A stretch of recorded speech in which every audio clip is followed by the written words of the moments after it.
Ella estaba doblando la última toalla cuando escuchó el sonido de los tacones. No era cualquier sonido. Era un ritmo firme, rápido, con ese eco que solo tienen los pasos que no vienen a saludar. No venían con ternura, venían con juicio, con ese tipo de energía que atraviesa una puerta sin pedir permiso, pero con derecho adquirido. Y ella, con la toalla todavía en las manos, ya sabía que algo dentro de ese cuarto se iba a romper, aunque nadie alzara la voz. La puerta se abrió como si fuera suya. Su nuera entró sin mirar, sin sonreír, sin siquiera fingir cortesía. Miró alrededor con los labios apretados. Dio un paso más, aspiró el aire y frunció la nariz. No dijo «buenas tardes». No preguntó cómo estaba. Dijo «aquí huele raro». Y esa frase, aunque pequeña, fue un golpe seco. No por las palabras, sino por lo que cargaban detrás. Como si todo lo que ella era se redujera a un olor molesto. Como si sus cremas, sus ropas, sus flores secas fueran residuos de una vida que ya no encajaba. El cuarto no olía mal. Olía a ella, a su historia, a la lavanda suave que usaba desde joven, a los jabones envueltos en papel que le regalaba su hermana cada Navidad, al polvo dulce que quedaba en el aire después de sacudir los libros viejos. Era el olor del tiempo, de la memoria, del amor guardado en cajas pequeñas. Pero eso, en esa casa, ya no se entendía, ya no se aceptaba. Ahora todo debía ser moderno, limpio, neutral, sin rastros, sin alma. Llevaba años ahí, años cuidando ese rincón como quien protege lo único que le queda. Sus paredes sabían de sus silencios, de sus desvelos, de sus suspiros cuando nadie escuchaba. Pero siempre supo que ese espacio era prestado, que lo ocupaba por tolerancia, no por pertenencia. Solo que ese día lo sintió en la piel, en la mirada esquiva de su nuera, en la manera en que no tocó nada, como si todo estuviera contaminado. Y eso dolió. Dolió más que si la hubieran echado con palabras. No respondió, no se defendió. Bajó la mirada. Tocó con la yema de los dedos el marco de una foto vieja que descansaba sobre la cómoda. Ella, joven, con su madre, sonriendo como quien aún cree que el amor basta. Y en ese gesto simple, supo que ese cuarto ya no era suyo, que nunca lo fue, que su presencia ahí era apenas una sombra tolerada. Y las sombras, cuando empiezan a molestar, terminan siendo borradas. Esa noche no soñó. Cerró los ojos como cada noche, pero no hubo imágenes, no hubo recuerdos dulces. Solo un vacío, un espacio interno que antes se llenaba con esperas, y ahora estaba solo, porque el desprecio no siempre grita. A veces susurra, a veces llega en forma de perfume ajeno, de carcajada distante, de silencio incómodo. Y cuando ese desprecio se repite, se acumula, se vuelve insoportable. Y esa noche, sin lágrimas, sin rabia, solo con una calma triste, decidió. Ya no iba a dormir más en una casa donde su olor era problema, donde su historia era ruido, donde su existencia sobraba. Era su favorita. No por bonita, no por nueva. Era una taza sencilla, de cerámica blanca con flores azules desdibujadas por el tiempo. La había comprado en una feria hace muchos años, cuando todavía vivía con su esposo, y cada mañana compartían café mientras él le leía noticias en voz alta. Desde que él se fue, esa taza quedó con ella. No era solo para el café, era su ritual, su forma de seguir sintiendo que tenía un rincón propio en medio de una casa que cada vez la reconocía menos. Nadie más la usaba, nadie se atrevía. Sabían que era suya. Ella la cuidaba como se cuidan los recuerdos, con respeto. La lavaba a mano, la secaba con un paño suave, la colocaba siempre en el mismo estante, a la izquierda, junto a la tetera.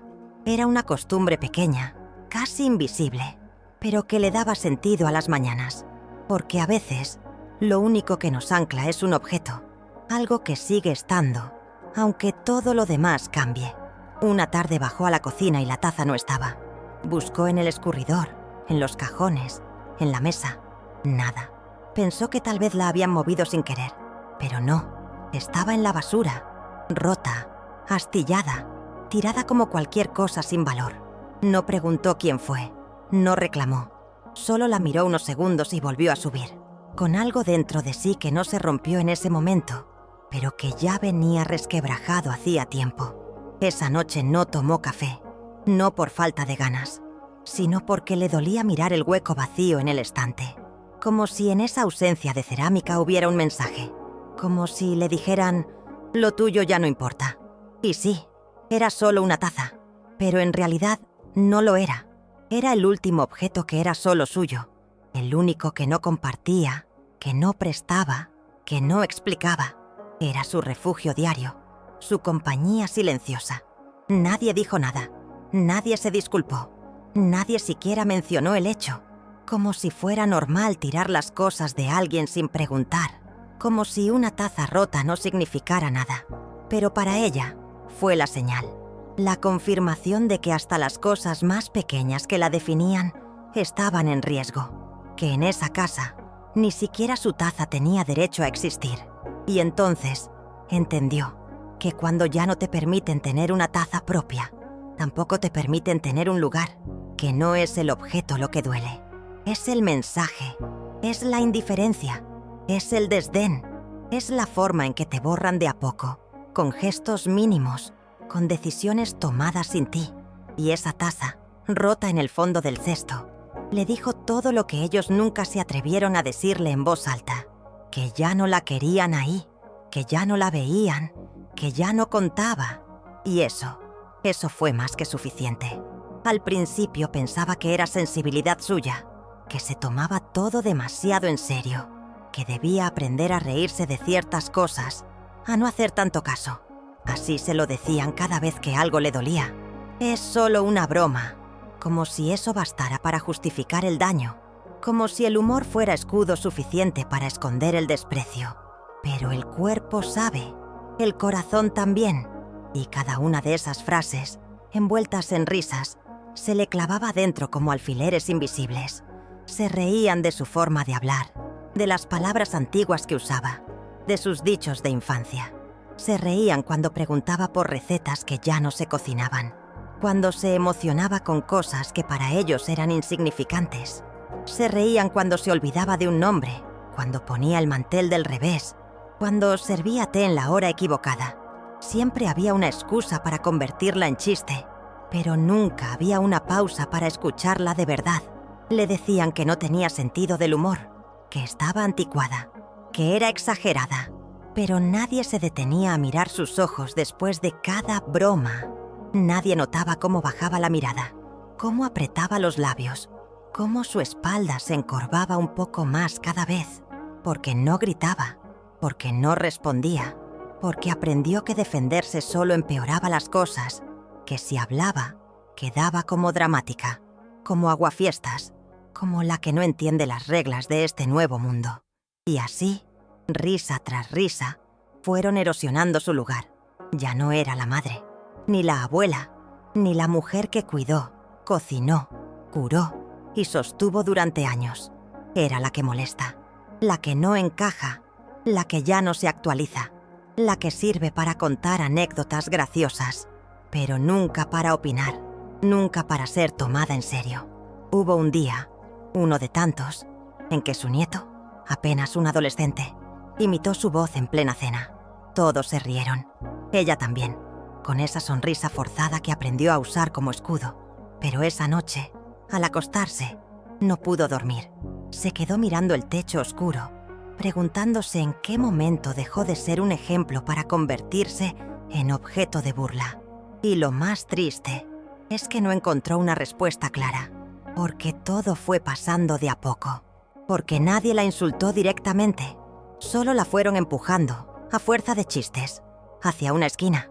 Esa fue la crueldad más grande, que nadie quiso hacerle daño, pero igual se lo hicieron, que nadie alzó la voz, pero igual la silenciaron, que todo fue con sonrisas, pero igual dolió. Y llegó un punto en que entendió que esas bromas no eran inocentes, eran permisos, formas elegantes de decir: ya no perteneces, ya no importas, ya no te tomamos en serio. Y entonces, sin decirlo en voz alta, lo supo.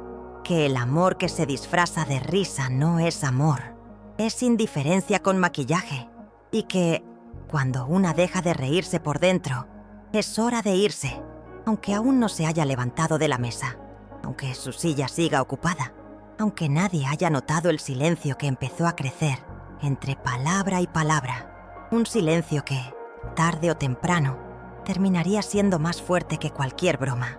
Era un aroma suave, de esos que no llenan la habitación, pero que se quedan pegados a la piel como un susurro. Lo usaba desde siempre, una mezcla de lavanda, vainilla y un toque amaderado que recordaba las caricias de su madre al peinarla de niña. Ese perfume era su sello, su abrigo invisible, su manera de decir «aquí estoy», sin tener que levantar la voz. No era fuerte, era suyo, pero un día, mientras pasaba por el pasillo, escuchó una frase lanzada al descuido, como quien dice algo sin intención, pero sabiendo que será escuchado. ¿Otra vez ese olor?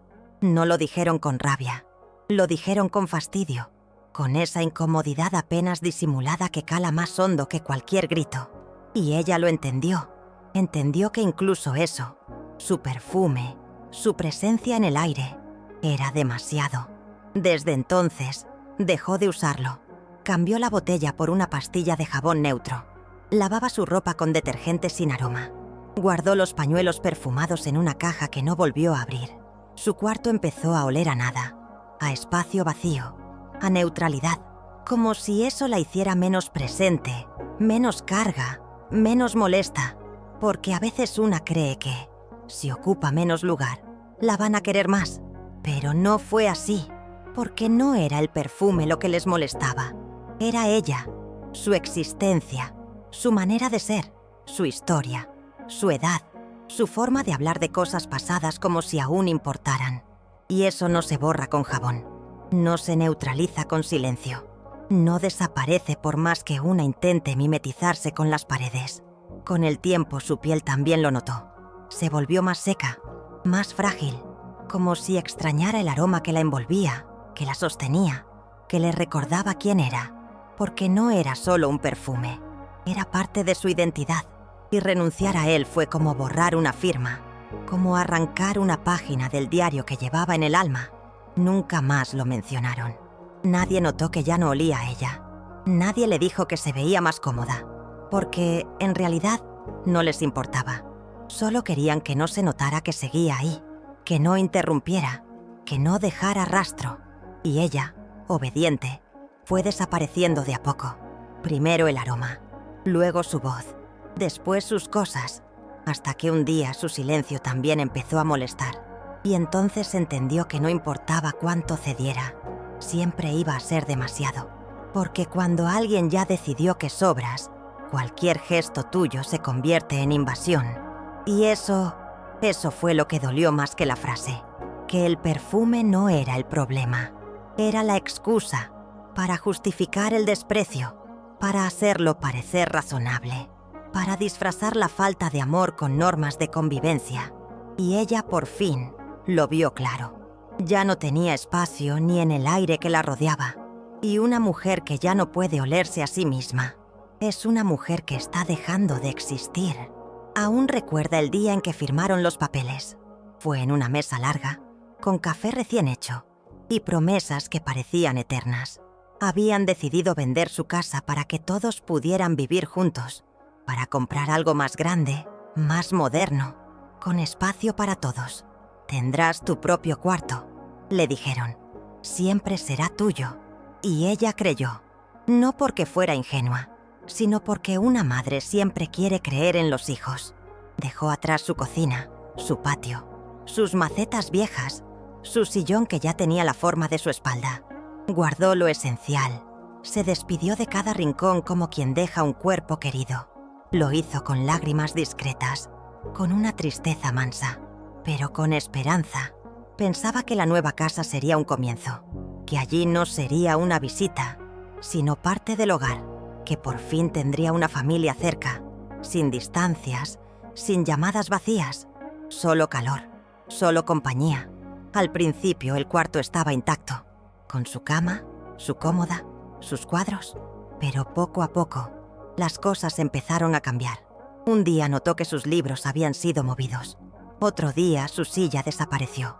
Más tarde comenzaron a dejar cajas en su armario. «Es solo por unos días», le decían. Pero los días se hicieron semanas, y su cuarto se convirtió en depósito, en paso obligado para llegar a otra habitación, en ese espacio donde nadie llama a la puerta. Un día, al regresar del mercado, encontró a su nuera doblando ropa sobre su cama, como si fuera natural, como si ese lugar ya no tuviera dueño. «Disculpa, necesitaba espacio», dijo. Ella solo asintió, porque discutir por un cuarto parece exagerado, porque quejarse, cuando todos dicen que te están haciendo un favor, es mal visto. Pero por dentro, algo se apagó, como una vela que se consume sin que nadie sople. Pasaron meses, y su cuarto ya no era suyo. No tenía llave, no tenía privacidad, no tenía respeto. La promesa que habían hecho al firmar se desdibujó como tinta bajo la lluvia. Y lo que era un hogar se volvió hospedaje. No había maltrato explícito, solo esa manera fría de recordarle que estaba de paso, como una huésped sin fecha de salida, como alguien que ocupa espacio, pero no pertenece. Y eso fue lo más difícil. No el cuarto en sí, sino la promesa rota, la palabra dada y luego olvidada. Porque cuando uno ama, cree en lo que le dicen, y cuando confía, duele más el desengaño que el silencio. Duele saber que tu lugar no está asegurado, aunque hayas entregado tu casa, tu historia, tu vida por ellos. Ese día, mientras miraba su cama, pensó en todo lo que había cedido, en todo lo que había callado, y en cómo un papel, con firmas y acuerdos, no vale nada si el corazón no lo sostiene, porque no es la casa lo que da hogar, es el respeto, es el cuidado, es la palabra que se cumple. Y en esa casa nueva, grande, luminosa, ella ya no tenía ni sombra, solo un rincón donde esconderse, y un silencio cada vez más hondo que le decía, sin necesidad de gritar: «Este lugar ya no es tuyo». Tenía un pequeño altar junto a la ventana, nada ostentoso, solo una imagen de la Virgen, una vela blanca y un frasquito de agua bendita que había traído de una peregrinación muchos años atrás. Cada noche, antes de dormir, encendía la vela por unos minutos, decía una oración en voz baja y pedía por sus hijos, por sus nietos, por la paz de la casa. No era ruido, no era invasión, era su consuelo, su manera de seguir conectada con lo invisible, con lo sagrado, con lo que le daba fuerza. Pero una tarde, su nuera entró y frunció el ceño. «Aquí no puedes prender velas. El humo se mete en toda la casa», dijo. No era un pedido, era una orden envuelta en amabilidad forzada, como quien sonríe mientras empuja la puerta para que no vuelvas a abrirla. Ella apagó la vela en silencio, la limpió, guardó la imagen en un cajón, y ese rincón, que antes era templo, se convirtió en un mueble más. Después vinieron otras pequeñas prohibiciones: no al incienso, no a las oraciones en voz alta, no a dejar el rosario sobre la mesa. Es que los niños no entienden. Es que a nosotros no nos gusta mezclar religión con la vida diaria. Es que es mejor ser discretos. Y así, su fe empezó a estorbar, como si su espiritualidad fuera un error de época, un gesto fuera de lugar. Al principio intentó adaptarse. Rezaba en el baño, encendía la vela solo un segundo, cuando todos dormían. Le hablaba a Dios en susurros, como quien pide perdón por seguir creyendo. Pero algo dentro de ella se fue apagando, porque la fe, cuando se encierra, se marchita. Y ella, que siempre había sido fuerte por dentro, comenzó a sentirse vacía. No era solo la vela, era lo que significaba. Era que ni siquiera podía tener un espacio para su alma, que hasta lo más íntimo le era negado, que ya no podía mostrar su forma de amar, de pedir, de agradecer, porque todo lo suyo era demasiado. Incluso su esperanza, incluso su consuelo. Un día, abrió el cajón donde había guardado la imagen, la miró largo rato. No lloró, pero sintió una punzada, como si Dios también hubiera sido desalojado, como si ya no hubiera sitio para él en esa casa. ni para ella, porque cuando te quitan hasta el derecho a creer, te quitan la última luz que queda. Y entonces entendió que su fe no molestaba por el humo, molestaba porque era resistencia, porque era identidad, porque era raíz. Y en una casa donde lo antiguo estorba, la fe de una mujer mayor se convierte en amenaza. Y eso no se olvida, porque una puede guardar las velas, puede callar las oraciones, puede fingir que no necesita ese rincón, pero el alma lo recuerda. Y cuando ya no hay espacio ni para el alma, entonces ya no hay hogar, solo paredes ajenas y un eco que repite cada noche: tampoco aquí eres bienvenida. Había puesto la mesa con esmero, había elegido su mejor mantel, el que usaba en cumpleaños y domingos especiales. Cocinó arroz con azafrán, como le enseñó su madre, con trocitos de zanahoria, un poco de ajo y caldo casero. Preparó también pan de horno, tibio y crujiente. No esperaba halagos, pero sí compañía. El olor llenó la casa y durante unos segundos creyó que ese aroma podía convocarlos a todos, como antes, como cuando los hijos eran chicos y corrían a la mesa al primer llamado. Pero no fue así. Bajaron tarde, uno con el teléfono en la mano, otro diciendo que ya habían pedido comida. Una bolsa con el logo de una aplicación llegó a la puerta antes de que ella pudiera decir: «Está servido». Sacaron hamburguesas, papas fritas, envases de cartón grasientos. Rieron. Se pasaron las salsas de un lado al otro. Nadie miró la olla. Nadie preguntó qué había hecho. Nadie dijo «gracias». Ella se quedó de pie unos segundos, con el cucharón en la mano, como si aún hubiera tiempo de invitarlos, como si aún fuera posible recuperar la mesa compartida. Pero no, nadie la notó, nadie se giró, nadie la esperó, así que sirvió una porción pequeña en su plato. Comió sola, en silencio, con el ruido del plástico y las carcajadas de fondo. No era la comida lo que dolía, era la ausencia de mirada, el desinterés, el modo en que su esfuerzo era invisible, como si hubiera cocinado por costumbre, como si ya no esperaran nada de ella, y al mismo tiempo, todo lo que hacía fuera innecesario. Y ese innecesario se fue convirtiendo en una herida que no sangra, pero arde. Esa noche, al lavar los platos, no lloró, pero sintió el agua más fría que nunca, y sus manos, que conocían el arte de amasar pan, de mezclar sabores con memoria, se sintieron torpes, inútiles, como si cocinar fuera un idioma que ya nadie hablaba, como si sus recetas, sus secretos, su dedicación hubieran caducado sin aviso. Y entonces lo comprendió, que no era solo esa cena, era el lugar que ya no tenía, la silla que quedaba libre, el espacio que su ausencia no alteraba, porque cuando nadie te mira, es como si no estuvieras, como si hubieras dejado de existir incluso antes de irte. Y en esa mesa llena de voces y comida ajena, ella fue, por primera vez, completamente invisible. Estaba guardado en la parte baja del armario, envuelto en un pañuelo de lino que olía a naftalina y recuerdos. Era un álbum de tapas duras, color burdeos, con esquinas gastadas de tanto abrirlo. Dentro, había fotografías en blanco y negro, recortes de revistas, flores prensadas entre páginas, cartas dobladas con cuidado. Era su historia en papel, su archivo secreto de amor, dolor y memoria. No era para todos, pero un día quiso compartirlo, mostrarle a su nieta cómo era su madre a los 8 años, la sonrisa que tenía su abuelo, la casa de campo donde crecieron. Subió al cuarto con ilusión, con esa ansiedad dulce de quien cree que aún hay tiempo de conectar. Pero el álbum no estaba. Buscó en el cajón, luego en el otro. Movió cajas, revisó estantes.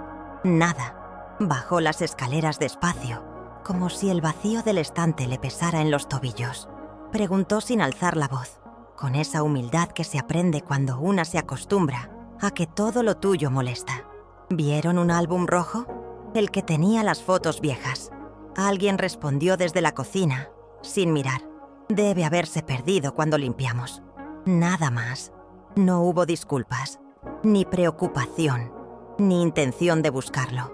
Solo ese debe haberse perdido que suena a cierre, a punto final, a tema que ya no vale la pena tocar. Y ella lo entendió, que su memoria no importaba, que sus fotos no tenían valor, que lo que para ella era un tesoro, para ellos era basura. Esa noche no durmió. Se quedó sentada en la cama, con las manos vacías, como si las fotos hubieran sido arrancadas de su piel, como si la pérdida fuera más honda que el objeto, porque no era solo papel lo que desapareció, era su relato, su derecho a recordar, a ser recordada, a existir antes de ser madre, antes de ser suegra, antes de ser la abuela. Pensó en las imágenes que ya no podría mostrar, en los ojos que ya no verían ese amor congelado en el tiempo, en las historias que ahora solo vivirían en su cabeza. Y tembló, porque la memoria, cuando no se comparte, se marchita, porque una no muere solo cuando el cuerpo cae, también muere cuando ya nadie quiere saber quién fuiste. Y entonces supo que no fue un accidente, que nadie tira un álbum sin abrirlo, que nadie pierde algo que está bien guardado, que, en el fondo, no querían saber, no querían mirar, no querían tener que sentir que ella también tuvo una vida. Y eso fue lo más cruel, que al desaparecer su álbum, también intentaron borrar su pasado, como si fuera más cómodo no ver, no saber, no recordar. Y ella que solo quería ser parte, terminó sintiéndose una sombra sin historia, un nombre sin raíz, una presencia sin memoria. Se despertó temprano, como todos los años, no porque esperara algo grande, pero sí algún gesto, un abrazo, una palabra, un café con una vela improvisada. Siempre había sido así, incluso en los años difíciles, porque en su familia los cumpleaños no eran eventos, eran excusas para mirarse a los ojos, para decir, me acuerdo de ti, me importas. Esa mañana se puso su blusa azul, la de botones redondos, la que usaba cuando quería sentirse un poco más bonita. Se peinó con esmero, se perfumó apenas y bajó con una sonrisa tímida, esperando encontrar una mirada cómplice. Pero la casa estaba igual que siempre, silenciosa, rutinas repetidas. Nadie dijo, «Feliz cumpleaños». Nadie pareció notar su presencia distinta. Se sentó en la sala, esperó. El reloj marcó las 11, luego el mediodía. Nadie la llamó. Nadie le preguntó si quería salir, si deseaba algo especial. Pensó que quizás preparaban una sorpresa, que, tal vez, la ignorancia era parte del juego. Quiso creer eso. Se aferró a esa posibilidad como se aferra una flor al agua cuando empieza a secarse. A las 3 de la tarde, bajó el portero a dejar un paquete. Era para su nuera. Pero al verla, le sonrió y dijo, «Feliz cumpleaños, señora». Lo vi en la ficha del edificio. Fue la única vez en todo el día que alguien mencionó la fecha. Ella agradeció, con una mezcla de vergüenza y ternura. No porque fuera poco, sino porque fue mucho más de lo que recibió de quienes vivían a su lado. Esa tarde, al pasar por la cocina, escuchó risas. En la mesa, pastel, globos, música baja. Una reunión pequeña. «¿Qué celebran?», preguntó fingiendo curiosidad. «Ah, es que el niño sacó buenas notas. Queríamos hacerle algo». Asintió con esa expresión que se aprende con los años, la que oculta tristeza detrás de modales.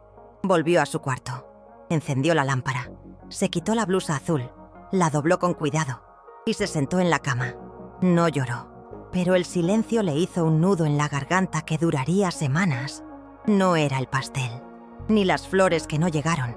Era la confirmación de que su fecha no importaba, de que su nacimiento no merecía ser recordado, de que su vida no era motivo de celebración. Porque cuando una madre, una abuela, una mujer que lo dio todo, no recibe ni una palabra, entiende que ya no está presente, que solo es útil, no querida, que solo se nota cuando falta algo, pero no cuando ella falta. Esa noche se prometió no volver a esperar, no porque no lo mereciera, sino porque el dolor de la espera no valía la pena, porque hay ausencias que duelen más cuando uno está presente. Y ese día, el más suyo, Se volvió el más ajeno. Un día cualquiera, en una casa donde ya no quedaba espacio para la memoria, ni siquiera para la de su nacimiento. Estaba guardada en el altillo, detrás de las mantas que ya nadie usaba. Era una maleta de cuero desgastado, con una etiqueta medio arrancada de un viaje que hizo cuando aún se sentía parte de algo. No la veía desde hacía años, pero ese día la buscó sin ruido, sin prisa, como quien va al encuentro de una verdad que siempre estuvo esperando. La bajó con cuidado, evitando que golpeara los escalones, como si incluso en su despedida no quisiera molestar. No empacó mucho. Un par de blusas, su chal de lana, sus medicamentos, una caja con cartas viejas y un libro que había leído 1000 veces. Miró el armario y supo que lo demás podía quedarse. Ya no le pertenecía, ya no importaba. Ni los zapatos que nadie notaba, ni el suéter que una vez tejió su hermana. En esa casa, sus cosas eran bultos, su presencia, rutina, su historia, un fondo borroso en la foto familiar. Mientras doblaba la ropa, no pensaba en el destino, pensaba en la dignidad, en ese momento en que una mujer decide que el precio de quedarse es más alto que el de irse sin saber a dónde. No hubo enojo, no hubo dramatismo, solo la necesidad de recuperar el aire, porque cuando el alma se encoge en un cuarto lleno de indiferencia, mudarse no es una huida, es un acto de respeto propio. Nadie notó la maleta al pie de la cama. Nadie preguntó por qué esa tarde ella no bajó al comedor.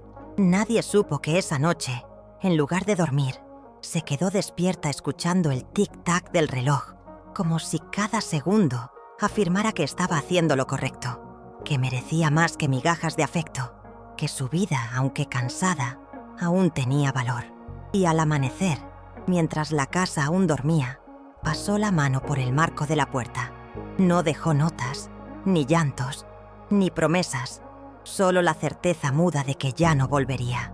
Porque cuando una mujer baja la maleta sin hacer ruido, ya se fue por dentro. Solo faltaba dar el último paso, y lo dio, con los pies firmes, el corazón en silencio y la espalda erguida, como quien elige no desaparecer, aunque el mundo insista en olvidarla. No era larga, no usó palabras grandiosas ni frases rebuscadas, solo una hoja doblada en 4, escrita con su letra firme, aunque temblorosa por dentro. La había pensado durante semanas, pero la escribió en 10 minutos, porque cuando algo se madura en el silencio del alma, no necesita corrección. La dejó sobre la almohada, ahí donde tantas veces había apoyado la cabeza sin encontrar descanso. No esperaba que la leyeran con lágrimas, ni siquiera sabía si la leerían, pero la dejó, como quien deja una señal de respeto hacia sí misma. Gracias por el espacio. Ya no quiero ocuparlo. Eso fue todo. 2 frases. Ni rencor ni súplica. Solo verdad. Porque ya no quería estar donde siempre se sintió una carga.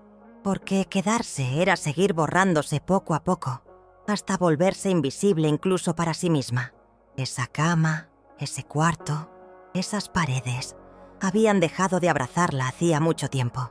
Cuando cerró la puerta, no miró atrás. No porque no doliera, sino porque ya no quedaba nada que pudiera consolarla allí. Su despedida no era una escena, era un acto de amor propio, un gesto simple pero profundo, porque irse no siempre significa rendirse. A veces, irse es la forma más clara de decir, ya basta, de marcar un límite que nunca debió cruzarse. Y esa hoja sobre la almohada no era un reclamo, era una liberación, porque cuando te vas sin exigir, sin gritar, sin destruir, dejas claro que la herida no te convirtió en rencor, sino en decisión, que puedes irte sin escándalo, pero con la dignidad intacta, que eliges el silencio no por sumisión, sino por cansancio, un cansancio que ya no quiere seguir justificando su presencia. No sabía qué pasaría después, si alguien notaría su ausencia, si esa hoja terminaría en la basura, o si alguna vez alguien entendería el peso que cargaba. Pero eso ya no le correspondía. Ella ya había hecho lo suyo, había dicho lo que necesitaba, con pocas palabras, con toda el alma, y en ese gesto final pequeño, casi invisible. Se sintió por fin escuchada. No por los otros, por sí misma, porque a veces la única carta que importa es la que una se escribe para cerrar el capítulo con paz y seguir, aunque duela, aunque el camino sea incierto, porque hay dolores que no se curan quedándose, solo se alivian al partir. No la empujó con fuerza, no hizo ese gesto final que deja atrás una etapa, simplemente la dejó entreabierta, como quien no quiere hacer ruido al irse, como quien se despide sin anunciarlo, porque ya no tiene a quién decírselo. Esa puerta, la misma que tantas veces cruzó con esperanza, ahora quedaba atrás, sin reclamos, sin llaves, sin destino claro. Solo aire, aire nuevo, aire propio. La casa seguía ahí, grande, luminosa, llena de rutinas. Pero su espacio dentro de ella era cada vez más pequeño. Ya no tenía rincón, ni voz, ni rastro. Cada día se había ido encogiendo, como un papel mojado que nadie seca, como una planta olvidada al fondo del balcón. Vivía, sí, pero apenas. Su nueva habitación era modesta. Una ventana sin cortinas, una cama que crujía, una repisa con libros ajenos. Pero en ese rincón había algo que hacía años no sentía. Respeto. El silencio no era castigo, era alivio. Nadie la corregía, nadie la medía, nadie entraba a juzgar su aroma, su fe, sus recuerdos. Por fin, cada objeto era suyo, cada respiración, libre, cada día, suyo. Nadie la llamó, nadie preguntó dónde estaba.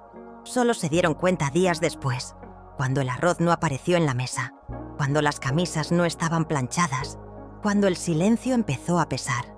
No porque la extrañaran, sino porque su utilidad hacía falta, porque el cuidado que ofrecía sin cobrar, sin exigir, sin cansarse, había desaparecido. Ella no lo lamentó, no deseaba su ausencia, pero tampoco la negaba. Sabía que con el tiempo cada uno notaría la diferencia, no por nostalgia, sino por carencia, porque cuando alguien da sin esperar nada, su partida deja un eco que retumba lento, pero profundo. Un eco que no suena a reproche, suena a vacío. No me fui por cómo olía el cuarto. Me fui por cómo me hicieron sentir dentro de él. Esa frase la repitió muchas veces en su mente. En cada amanecer silencioso, en cada taza de café tomada sola pero en paz, en cada noche sin sobresaltos. Porque al final, no era el olor, era el desprecio, el que se esconde en bromas, en olvidos, en miradas que no miran, el que no grita, pero desgasta. Y esa puerta entreabierta, la que no cerró, seguía allí, no como promesa de regreso, sino como testigo mudo de una salida digna, de una mujer que eligió no ser sombra, que eligió irse no para herir, sino para sanar. Y aunque nadie lo entendiera, aunque nunca le dieran la razón, ella sabía que lo había hecho en el momento justo, cuando el dolor dejó de ser nostalgia y se volvió claridad. No hubo maletas, no hubo adiós, solo pasos silenciosos que se alejaban mientras la casa seguía llena de voces que no la nombraban, de platos que ya no cocinaba, de tareas que nadie más hacía, pero que ahora quedaban sin hacer. No se despidió porque ya lo había hecho en el alma hacía mucho tiempo. Aquella última noche no fue el final. Fue el cierre de un ciclo que se venía apagando lentamente, como una vela a la que no le queda cera. No era mi olor, era su desprecio lo que apestaba. Lo pensó mientras firmaba los papeles del cuarto alquilado, mientras ordenaba sus pocas cosas en un armario nuevo, mientras respiraba hondo sin tener que pedir permiso por existir. No necesitaba fragancias, solo respeto. No necesitaba halagos, solo espacio. No necesitaba un altar de flores, solo no ser vista como una carga. Su ausencia no dejó rencor, no quería castigar, no deseaba venganza, solo se fue. Y con el tiempo su silla vacía empezó a pesar, no por lo que hacía, sino por lo que era. Porque cuando alguien se va sin ruido, lo que queda no es el eco, es el hueco. Un hueco que se agranda en los silencios, en las mañanas sin su café, en las noches donde el aire parece distinto, más frío, más solo. Ahora duerme en un cuarto pequeño, pero con ventanas grandes, ventanas que se abren de par en par, como si el mundo entero por fin le dijera: aquí sí puedes quedarte. No hay lujo, pero hay paz. No hay visitas, pero hay calma. No hay familiares que la miren como un estorbo, solo su reflejo en el espejo, cada vez más sereno, más firme, más ella. Y cada noche, al apagar la luz, repite para sí misma lo que nunca se atrevió a decir en voz alta: no me fui por el comentario, me fui por todo lo que no dijeron después, porque a veces el golpe más fuerte no es la palabra, es el silencio que la sigue. Es la indiferencia que duele más que cualquier grito. Y ella eligió no vivir más entre silencios que matan. Eligió, al fin, ser la protagonista de su propia historia. Aunque fuera lejos, aunque nadie lo celebrara, aunque a nadie le importara, porque lo hizo por ella. Y eso, por primera vez en mucho tiempo, fue suficiente.